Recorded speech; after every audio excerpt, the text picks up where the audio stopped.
ৰাইজৰ যদি মাটিৰ পাট্টা আমি প্ৰদান কৰিব বিচাৰো, ৰাইজে যদি মাটিৰ পাট্টা পাব বিচাৰে, তেতিয়াহ'লে আমি বিটিচিৰ ভিতৰত চাৰ্কলত আমি যাবই লাগিব।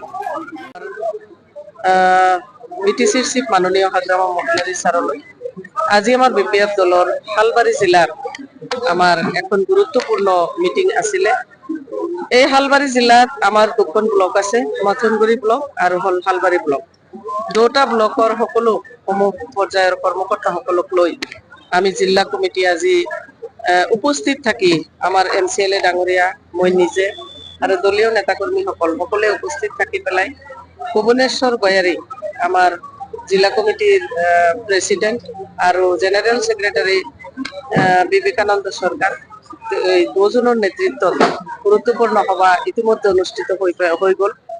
আমাৰ আজি জিলা হিচাপে হালবাৰী জিলা হিচাপে OBC বোৰ্ড আৰু ST বোৰ্ড যিটো আছিল সেইটো ইতিমধ্যে আমি গভৰ্ণমেণ্টৰ ফালৰ পৰা এপ্ৰুভেল পাইছিলো আৰু সেইমতে তেওঁলোককো নিজা নিজা দায়িত্ব দিয়া হ'ল। আৰু আমাৰ আজি দুটা ব্লকত কিছুমান গুৰুত্বপূৰ্ণ পদবীত থকা ব্যক্তিসকলে PCDCৰ চেয়াৰমেন হৈছে, বৰ্ডসমূহৰ চেয়াৰমেন হৈছে। সেই জাগাবিলাকত আমি আমাৰ বেলেগ আমাৰ দলীয় এনেকুৱা এক্টিভ ৱাৰ্কাৰ কিছুমান আছে, তেওঁলোকক সেই গুৰুত্বপূৰ্ণ পদবীসমূহত যিসকলে চেয়াৰমেন হৈ গ'ল তেওঁলোকৰ জাগাত প্ৰেচিডেণ্ট, ছেক্ৰেটাৰী তেনেকুৱাকে আমি বনাই দিয়াৰ কাৰণে আমি ইতিমধ্যে ব্লকসমূহক নিৰ্দেশ দিয়া হ'ল। আৰু মই জিতি যোৱাৰ পিছত আজি MCLA ডাঙৰীয়াই ডিষ্ট্ৰিক্টৰ মিটিং বিলাকত এটেণ্ড হ'ব পাৰিছিল, মই হ'ব পৰা নাছিলো। মই আজি গোটেই সময়খিনি গুৰুত্বপূৰ্ণভাৱে থাকি পেলাই দলীয়ভাৱে বহুত ধৰণৰ প্ৰস্তাৱ আমি গ্ৰহণ কৰিলো। আৰু বিশেষকে এটা বস্তু আমাৰ মাজত আমি দেখিবলৈ পাইছো, সমস্যাটো আমি পাই আছো, সেইটো হৈছে যে আমাৰ এতিয়া যিহেতু BTCৰ চিফ মাননীয় হাগ্ৰামা মহিলাৰী ছাৰে মাটিৰ পাট্টা প্ৰদানৰ কাৰণে কুচকাৱাজ চলাইছে। সেই ক্ষেত্ৰত আমাৰ মথনগুৰি সমষ্টিৰ 20টা গাঁও আমাৰ বৰনগৰ চাৰ্কলত আছে। বৰনগৰ চাৰ্কলত থকাৰ কাৰণে আমি যথেষ্ট অসুবিধাৰ সন্মুখীন হৈছো। আমাৰ এই মানুহখিনি আমি BTCৰ ভিতৰত থকা আমাৰ যিটো জালা চাৰ্কল, সেই জালা চাৰ্কলত ইতিমধ্যে যোৱাৰ কাৰণে যাতে আমি যাব পাৰো তাৰ কাৰণে এটা ডিষ্ট্ৰিক্টত প্ৰস্তাৱ লোৱা হ'ল আৰু অহা PC মিটিঙত বিষয়টো মই আলোচনা কৰিম। আমি চাৰ্কলৰ পৰা সিমান এটা সহযোগ পোৱা নাই। আমি যদি বৰনগৰ চাৰ্কলৰ জৰিয়তে এই কামবিলাক সমাধান কৰিব বিচাৰো, তেতিয়াহ'লে মাটিৰ পাট্টা প্ৰদানৰ ক্ষেত্ৰত ৰাইজে যথেষ্ট অসুবিধাৰ সন্মুখীন হৈ আছে। কাৰণ এই বৰনগৰ চাৰ্কলটো হৈছে বৰপেটা জিলাত। এতিয়া আমাৰ 20টা গাঁও যিহেতু তাতে আছে, এতিয়া এই চাৰ্কল অফিচাৰেও যথেষ্ট বা মণ্ডল সকলেও যথেষ্ট অসুবিধাৰ সন্মুখীন চাগে হৈছে, নহলে তেওঁলোকে আমি বিচৰা ধৰণে আমি সুবিধাসমূহ আমি পোৱা নাই। তো সেই হিচাপে আমিও এই 20টা মানে ভিলেজ এতিয়া জালাহত লৈ যোৱাৰ কাৰণে ৰাইজৰ মতামত আমি ইতিমধ্যে আমাৰ দলীয় নেতাকৰ্মীসকলৰ পৰাও আমি গ্ৰহণ কৰিব কাৰণে দিছো।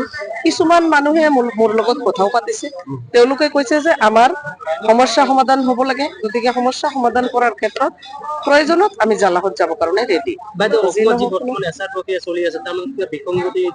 ইতিমধ্যে মই গম পাইছো, শুনিছো এছাৰ সম্পৰ্কে যিটো সমস্যা চলি আছে, সেই এছাৰত আমাৰো BTC অঞ্চলতো ইতিমধ্যে মই কাজিয়া মাটি যিটো আমাৰ মইনামাথা প্ৰাইমাৰী আৰু VCDC, এটা প্ৰাইমাৰী আমাৰ এটা VCDC, তাতে দলীয়ভাৱে আমাৰ প্ৰাইমাৰী আৰু গভৰ্ণমেণ্টৰ যিটো আমাৰ মানে এটা VCDC আমাৰ ভিলেজ ডেভেলপমেণ্ট কাউন্সিল হিচাপে, তো সেই হিচাপে তাতেও শুনিছো মই যে খচৰাৰ পৰা বহুত মানুহ ইতিমধ্যে তেওঁলোকৰ মানে নামটো বাদ পৰিছে।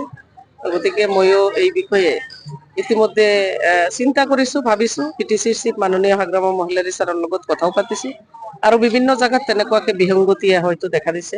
এই বিষয় লৈ জিলাৰ আয়ুক্তসকলৰ লগত মই খুব সোনকালেই বহি পেলাই কথা পাতিম বুলি ইতিমধ্যে মই এটা সিদ্ধান্ত হাতত লৈছো। নিশ্চয় আমি আলোচনা কৰিলে এইবিলাক সমস্যা সমাধান হৈ যাব। BTCৰ ক্ষেত্ৰত অসুবিধা নহ'ব নিচিনা লাগিছে, মই সহযোগ পাম আমি।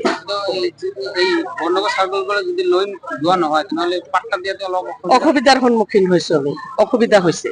কাৰণ BTCৰ আজিকালি আপোনালোকে জানে চব অনলাইন চিষ্টেম, অনলাইনত হয়তো চাগে এইটো চিষ্টেমে লোৱা নাই নেকি নাজানো।